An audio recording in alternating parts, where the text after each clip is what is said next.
আসসালামু আলাইকুম প্রিয় বিনিয়োগকারী ভাই বোনেরা, আশা করি সকলে ভালো আছেন। আজকের মার্কেটটা কিন্তু প্রায় 24 পয়েন্ট ইন্ডেক্স নেগেটিভ হলো। আর সবচেয়ে বড় কথা হচ্ছে ইন্ডেক্স যাই নেগেটিভ হয়েছে তার চাইতে কিন্তু স্টকের প্রাইস অনেক বেশি কারেকশন হয়েছে। আজকের মার্কেটে অ্যাডভান্স 101টি ডিক্লাইন হয়েছে, 241টি আনচেঞ্জ হয়েছে 41টি, আর টোটাল ভলিউম হচ্ছে 1100 কোটি টাকা। যারা নতুন শুনতেছেন অবশ্যই পেজটিকে ফলো দিয়ে রাখবেন, ভালো লাগলে লাইক করবেন, শেয়ার করবেন। দেখেন, আমি বারবার একটা কথা বলি যে একবারে কোনো স্টকে এন্ট্রি নেবেন না। অবশ্যই ওই স্টকটা নিয়ে একটা পরিকল্পনা করবেন এবং ব্যাকআপ মানি রাখবেন।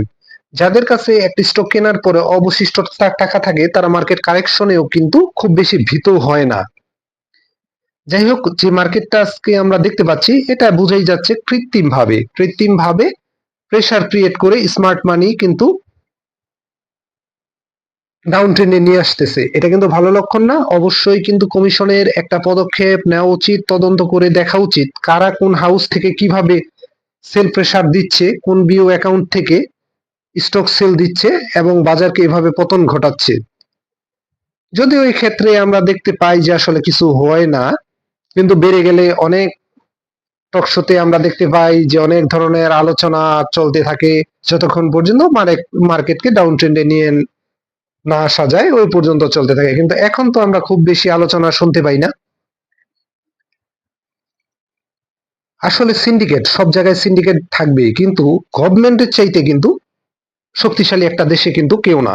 এটা আপনাদের মনে রাখতে হবে যে গভর্নমেন্টের চাইতে পাওয়ারফুল একটি দেশে আর কোনো সিন্ডিকেট হতে পারে না। গভর্নমেন্টই সবচাইতে শক্তিশালী। তবে সেক্ষেত্রে কমিশন কেন এটা নিয়ে পদক্ষেপ নিচ্ছে না, আর কারা এই মার্কেটকে ইচ্ছাকৃতভাবে সেল প্রেসার দিয়ে নিচে নিয়ে আসতেছে, এটা তদন্ত করে দেখে কেন অ্যাকশন নিচ্ছে না, আসলে এটা আমার বোধগম্য নয়।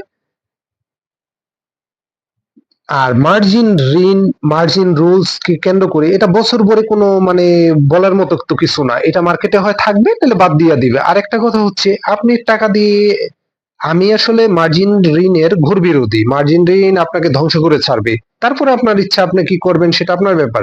তবে এখানে কোনো নিয়ম থাকা উচিত না যে আপনি আপনার টাকা দিয়ে আপনি এ কিনবেন, জেড কিনবেন, না বন্ধ কোম্পানি কিনবেন। আপনার টাকা, আপনার যা কিছু মন চায় আপনার সেইটা কেনার অধিকার আপনার থাকা উচিত। এইটা আপনার অধিকার থাকা উচিত। এইটা আসলে একটা নাটকের অংশ মাত্র, যে আপনি এটা কিনতে পারবেন না, পি রেশিও এত হবে, অত হবে, এই হবে না, সেই হবে না। এত ঝামেলাই যদি মনে হয় তাহলে কেন মার্জিন ঋণ আপনারা বন্ধ করে দেন। দেওয়ার দরকারটা কি? দিবে না। আর বিনিয়োগকারী ভাইদের বলবো আপনার মার্জিন ঋণ থেকে দূরে থাকবেন। এটা কখনোই আপনার মূল টাকা দিয়ে যদি আপনি প্রফিট করতে না পারেন, এই ঋণের টাকা দিয়েও আপনি কখনো প্রফিট করতে পারবেন বলে আমার মনে হয় না। যাই হোক, বিনিয়োগকারী ভাইদের বলবো আপনারা ধৈর্য ধরেন। দু একদিনের মধ্যে আশা করি মার্কেটটা ঘুরে যাওয়ার একটা পসিবিলিটি আছে। এই মুহূর্তে সাবধানতা অবলম্বন করেন, ধৈর্য ধরেন, প্যানিক সেল দিয়েন না। স্মার্ট মানি আপনাকে সর্বোচ্চ পর্যায়ে প্যানিক দিবে, যাতে আপনার হাতে থাকা স্টকটা, আপনার যৌক্তিক প্রাইসের স্টকটাও যাতে আপনি ছেড়ে দেন। দেখেন, আপনার কাছে যে স্টকটা আছে সেটা যদি আপনার প্ল্যানিং করে কেনা থাকে এবং যদি একবারে কিনে না থাকে, আর অবশিষ্ট যদি এভারেজ করার চিন্তা ভাবনা করে কিনে থাকেন, আর স্টকটা যদি এভারেজ করার মতো হয়, তবে আপনার খুব বেশি প্যানিক হওয়ার কিছু নাই। যখন মার্কেট ঘুরে যাবে তখন আপনি এভারেজ করে আপনার মূল টাকাটা নিয়ে বেরিয়ে আসতে পারবেন, আপনার মূল টাকাটা নিয়েও বেরিয়ে আসতে পারবেন। কারণ আমরা জানি না যে কখন মার্কেটটা আসলে স্মার্ট মানি কোন জায়গা থেকে ঘুরে যাবে। তবে আশা করি দু একদিনের মধ্যে মার্কেটটা ঘুরে যাওয়ার পসিবিলিটি আছে। আসলে একটা না একটা ইস্যু তৈরি করে আসলে বিনিয়োগকারীদের স্টক গুলাকে প্যানিক দিয়ে আসলে হাতিয়ে নেওয়ার জন্যই মূলত এই ধরনের গল্প তৈরি করা হয়, যে মার্জিন ইস্যু, এই ইস্যু, সেই ইস্যু, যুদ্ধ, তারপরে বন্যা, জলোচ্ছ্বাস, যাই থাকে এ টু জেড যত ধরনের নিউজ তৈরি করা যায়। এবং কিছু অনলাইন পোর্টালও তাদের সহযোগী হিসাবে কাজ করে।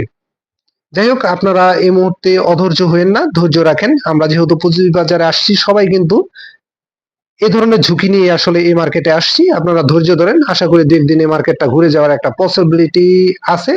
আর যে স্টক গুলাতে এভারেজ করা যাবে সেগুলো এভারেজ করার চিন্তা ভাবনা করেন, তবে এই মুহূর্তে না, এই মুহূর্তে এভারেজ করা যাবে না, যখন ইন্ডেক্সে ঘুরে যাবে সেক্ষেত্রে চিন্তা ভাবনা করতে পারবেন।